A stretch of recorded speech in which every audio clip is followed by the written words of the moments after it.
Hey, it's Laurel, and it's time to check the tables.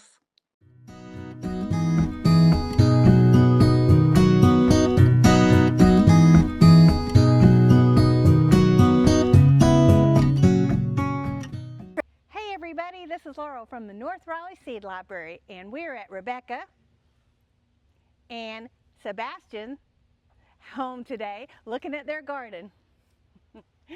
Come on down. We're so glad you could join us. Okay, so Rebecca had a garden tour last weekend. If you weren't able to go, you missed something big. So we want to make sure to try to bring that to you today. Okay, if you're crazy about cut flowers, like I'm crazy about cut flowers and Rebecca's crazy about cut flowers, have we got something for you? So don't go anywhere. I'm going to piece this together over the airplane, by the car, around the block. It's going to be awesome, so hang tight. Okay, so now we're at the cut flower garden. Check these out. Are they amazing? Tell me the story you told us the other day about them. These were a late night Facebook Marketplace find, and we had to rent a trailer, and my husband just had surgery and wasn't supposed to be lifting things, and these things are probably like 400 pounds a piece, so we had to get the whole neighborhood to help us get them here and installed. And I got them because I love the idea of cut roses and climbing roses, and I maybe should have checked before I ordered the roses, because now I have climbing roses, but this one is like solid tree root in the front. Well, I'm pretty impressed that you were able to bring together your community for gardening. So we have the rose. What kind, do you know? Yes, I have two generous gardeners on the sides them. and then a new dawn in the middle. So generous gardeners are David Austin roses, and if you have ever seen a lot of the videos about they grow fast, they're resistant to disease, and they're spectacular. They'll bloom all summer. This is going to be something else. Can we come back and look at it in a couple of months? Absolutely. This whole bed has been my experimental area, because again, I'm kind of new to this gardening stuff. And I learned from Lisa Marie Ziegler, the gardener workshop lady on the internet, about cool flowers and how you can plant some cut flower seeds in the fall. So to have them over winter and then be ready early in the spring. So that's what I tried to do here, and some of it failed and some of it didn't. Some of the stuff that survived and did really well here, we have Orlea, and I think Iceland poppies, and a lot of snapdragons. And then this one is what did I say this one was? A larkspur maybe? And now I've planted in my summer seeds, so we have zinnias and cosmos planted in everywhere, and I think a couple of other things. Well, tell me about the net, because the net is amazing. It's a great idea. Yes, the idea of the net ideally you're supposed to get it in before the flowers grow, and then there should be a second row on this one. I just didn't get to it in time, but the net is supposed to hold them in place as they grow to help keep them straight, but also so that they don't flop over like my snapdragons. I think it's a pretty great idea. The larkspur standing strong, and the poppies look really good. So I think it's a good system. Okay, everybody, Sebastian's going to help us film this next segment, so stay tuned. He is an awesome videographer. Are you ready? Coming up. So I'm in love with peonies, but they take forever to flower, and they only flower for 1 week a year. And so I read someone say, if you love peonies, but you're sad they only bloom for 1 week, that you should get into roses. And I don't know anything about roses, but I'm trying, because I absolutely love anything that resembles a peony. And so this was my very first ever climbing rose. She's only in her second year and looking absolutely spectacular. She has all these big giant blooms, and usually she blooms like an apricot color, but this year when she came out for her first flush is pink. I'm not mad, I think it's beautiful. I have it a clematis on here, Princess Kate, I think, which gets a really cute little bell on it, so I'm excited to see those come. And then, thank you, I think I saw this on Pinterest somewhere, and last year I maybe put some pretend flowers in my window boxes for that exact same reason. It's hard to keep them evenly watered. You are our people. And they just get blasted with sun in this spot, so but I love the idea of a shelf instead of the box, because they're so versatile. You can decorate them for all the holidays. So in fall, I have pumpkins sitting on the shelves. In Christmas time, I have pretty lanterns with bows and big ornaments and fun things. And so, yeah, it was a good decision, I think. Was it hard to get them in, the screws in the house, or was it a big deal? Sure. We had someone help them. Oh, that sounds good. That sounds good. So the reason that I asked is I'm really scary when Mike leaves the house and I have his tools available. So must get assistance. Note to self. Okay. I know they use bolts like this one, so yeah, it was a pretty big deal. That sounds important. So, okay, we're going to the next spot. Everybody stay tuned. Okay, what's your favorite, Rebecca, and where are we going? I definitely love peonies. Okay, so check out the peony, yes, you guys. We have a whole bunch blooming right now. This is a new one that opened today. This one's called Vogue, and she's really pretty. We have some other ones. I'm not sure which variety they are, but we really like them. Know that it's pink. Oh, that's awesome. Okay, this Yes. is my favorite thing. Okay, Sebastian, will you help me out? We name plants that we're not sure the name of. We make up stuff. Okay, so what's something we could call this pink peony? Carl, maybe. What about Pink Panther? Yeah. Would that be good? Okay, let's go back up to this one over here. Is it the same variety or is it different? Yeah, I think so. Okay, this is Pink Panther Jr. Okay, let's find another one. What else we got? Yes, we have some geranium roseanne down there. We have some guara, lots of guara. It does very well in the yard. There's a delphinium. Do you have any secrets for guara? Because it does not do well for me. I don't know, it just loves it here. From February to about now, all I think about are the peonies. They're my absolute favorite. So I have built this whole hedge. And when I did my garden tour last week, we talked about how my garden is new.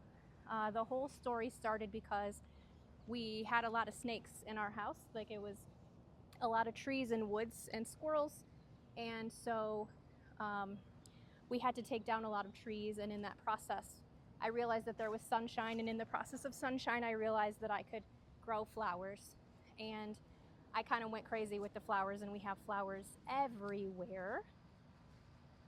This one looks spectacular today. She's supposed to be Katharina Fontaine. Not sure if I'm saying that right. Apparently very popular cut flower in the Netherlands. That's Duchess over there doing her thing. His thing, maybe. Duchess is a lady. That sounds great to me. I love it. We have, in this hedge, we also have some ranunculus, some more alliums. This was a beautiful display of tulips and daffodils a couple weeks ago. The ajuga was blooming. It was really pretty. We have more peony happening over here. This one's some Shirley Temple. We have a lot of salvias. Again, the very happy guara. And I stick some cut flowers in here. And those are supposed to be calendula, but they don't look like they are. So we're not sure. It's going to be a surprise. That's okay. Mystery plants work for us. Okay, everybody. Oh, I just want to say this. It's a wrap, only because I've never said it's a wrap. But we're going to wrap this tour up. And I just want to tell you, we've got three people here. I'm counting Munstead as a people because it's just got so much personality. It's beautiful. And she said it's her maiden bloom, right? Yep, this one. Oh my goodness. Yeah. And I wish you could have been here to see how excited Rebecca got when she saw it. She was like, ooh, and then focus was right on Munstead. So I'm telling you, that's the love of these gorgeous flowers in the garden. Something to keep you excited, something to look forward to. It's just eternal hope. There you go. So at the end of the day, what's your favorite thing to do? Do you come out to the garden or do you crash in front of reality TV? Because that might be mine. Every single day, I call my flower walk. I get out of the car and I drop my work bag, and half the time I just stay in my work clothes even, and I just walk the garden to see what's blooming every day. And I start it probably in February when I'm looking for what's coming up from the winter, and I'm always like scratching the mulch from the peonies to see how many eyes that are coming up, and and I check the roses every day, and yeah, I just walk around and get super excited about every new flower, and I probably take like 30 pictures a day of whatever's blooming. Isn't that something? If something ever happens to me, I don't know about you, they're not going to be able to find me. All they've got pictures of are flowers. Yes. Flowers and my dog. It's like, it's not going to lead them to me, I'm sure of it. But did you hear the airplane go over? They came to see Mumstead because this is like a huge deal. So I hope you all have enjoyed it. Rebecca's fabulous. And I tell you what, she is like the queen of cut flowers. I wish you could see this bouquet that she sent me the other day from her garden that she was able to do in her cut flower bed. And if you want to know more about that, can they reach out? Sure. Sounds like we all have an awesome North Raleigh Seed Library information bank. Doesn't that sound good? The only withdrawals happening though are probably from Mike's checking account. Got to be honest, I might have bought 2 plants today. So, were you good today? Did you buy anything? I bought something yesterday. Okay, well, it was shade plants though, so I feel like that's okay. Yes. We all have to help each other with these justifications because it just makes us feel better. Oh, I got to tell you, I was on a David Austin site the other day, and I was looking at their little chat, and it was so funny. It said so much stuff about how this was supposed to be a helpful group, and they're like, no, we're all enablers. We help It's true. The rose groups, oh my gosh. Because I started with, just 1 or 2. And then before the end of the season, I have like 13. And I'm like, okay, I don't have enough space because I have deer. And I really have to stop with the roses because I need to learn how to take care of the ones I have before I keep getting more. But it's hard. Well, that's what all these people are saying. They're saying, I had 49 and I was going to do better. Now I'm up to 100. So it's like, I can't help myself. My whole yard is I filled. ask people, because the whole idea of me doing this yard the way I've done it is because I love the idea of having a bouquet all the time in the house. And so I asked the rose group, how many roses do I have to have bouquets? And they're like, you don't want to know that answer. And I actually do that. I have as a genuine question because, you follow the rules about pruning and how to keep the rose in the shape that it's supposed to be in. And I'm like, but if you're constantly cutting off the flowers, you're taking off a good chunk of the branch. So do you have like sacrifice bushes that you leave for? I don't know how it works. I need someone to explain this. Oh, that is so good. A sacrifice bushes. It has to be because, otherwise you're just going to butcher your roses trying to take bouquets from them. So it's a genuine question that I have. I do not know how many roses you have to have bouquets and still have. So I feel bad cutting anything because I love to see it outside. Like even with the peonies, I'm waiting for when they get 50 blooms a bush right now, because right now I have like 1 to 3 and I just feel too bad to cut them right now. But someday I want to have, the influencers on all the seed catalogs and they have like the big armfuls. That's my dream. It's like why I do this whole thing, because I want to have the big armful of flowers. Well, I want to get a stick and some copy paper and tape a picture of what that flower used to look like on all of my roses so I can bring them in, but everybody can still see them. So when you come to my house and you see a bunch of typing paper, you're going to know my house is awesome. Hey, thanks everybody. So Rebecca did the coolest thing for us. She talked to her neighbor and said, can we go next door and do your yard? So stay tuned. We're going to have a second show. It'll come the following Friday. And you know me, I can hardly ever wait. So this is probably going to come out before Friday. It's ridiculous. I've got no self-control. That's okay. Have a great day, everybody.